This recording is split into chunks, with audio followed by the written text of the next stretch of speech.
6টামান 6:30মান বজাতে মানে দেউচিৰিৰ পৰা মানুহ ফৰেষ্ট ডিপাৰ্টমেণ্টৰ মানুহটো আমাৰ আদিবাসী সান্তালীবিলাক আছিল, উৰাও আদিবাসী নেপালীবিলাক 3-4জন আছিল। সিহঁতক মানে ধৰি আনিছে, মতাবিলাক ধৰি আনিছে ৰাণীঘাটা ফৰেষ্ট অফিচত। মতাবিলাক আনাৰ পাছত মাইকীবিলাকো আহিছে, সৰু বাচ্চাবিলাক আহিছে, চবেই আহিছে। পিছত আমি শুনি আছোঁ ৰাস্তাৰ পৰা মাৰি আছে সিহঁতক। মাৰা শুনাটো আহিছে, মাইকীবিলাক আহি কিনি সোমাই গৈছে, গেট খুলি কিনি সোমাই গৈছে। পিছত মাইকীবিলাক চব এক চাইডত থৈ গৈছে, এক চাইডত লৈ গৈছে। পিছত মতাবিলাক মাৰি আছে, মাইকীবিলাকতো চুপচাপ নাথাকিব, সিহঁতো হাল্লা কৰি আছে। সেইটোৰ কাৰণে 1-2জন ফৰেষ্টাৰ মানুহবিলাক গৈ কিনি মাইকীবিলাকক মাৰিছে, বন্দুক দিও উঠাইছে। আৰু সৰু বাচ্চা এজনৰ হাতত আছিল, সৰু বাচ্চাক লৈ কিনি ডাষ্টবিনত পেলাই দিছে। এনেকুৱাতো কৰিব নালাগে।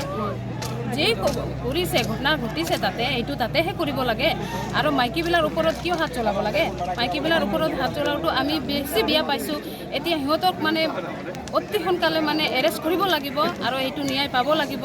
আমাৰ কিমান মহিলাবিলাক মাৰ পিট কৰিছে, বেয়া জেগাত ধৰিব পাইছে, সিহঁতক এইটো আমি সহ্য কৰিব পৰা নাই।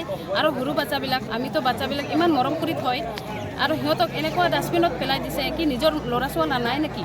এনেকুৱা কৰিছে। সেইটোৰ কাৰণে আমি ন্যায় পাব লাগিব। সিহঁতে কিমান আমি এতিয়া হস্পিটেলত আছে আৰু কিমান ইয়াতে ধৰি ৰাখিছিল, সিহঁতক এৰিব লাগিব আৰু সিহঁতক ন্যায় পাব লাগিব এতিয়া। আৰু কিমান ফৰেষ্টাৰ এতিয়া লুকাই আছে। আমি সোমাইছোঁ, আমি ৰাণীঘাটাত ফৰেষ্টত আহিছোঁ, এজনো ওলাই আহি পোৱা নাই। কিন্তু ফৰেষ্টবিলাক সিহঁতক অতি সোনকালে ওলাই আহিব লাগিব আৰু ধৰিব লাগিব। আমাৰ এইটোৱেই অনুৰোধ ৰাখিছোঁ, সিহঁতক এৰেষ্ট কৰিব লাগিব আৰু আমি ন্যায় পাব লাগিব। এতিয়া আৰু কিমান হস্পিটেলত আছে, সিহঁতক অতি সোনকালে সিহঁতক ট্ৰিটমেণ্ট কৰি কিনি আনিব লাগিব। সেইটোৱেই আমি অনুৰোধ ৰাখিছোঁ।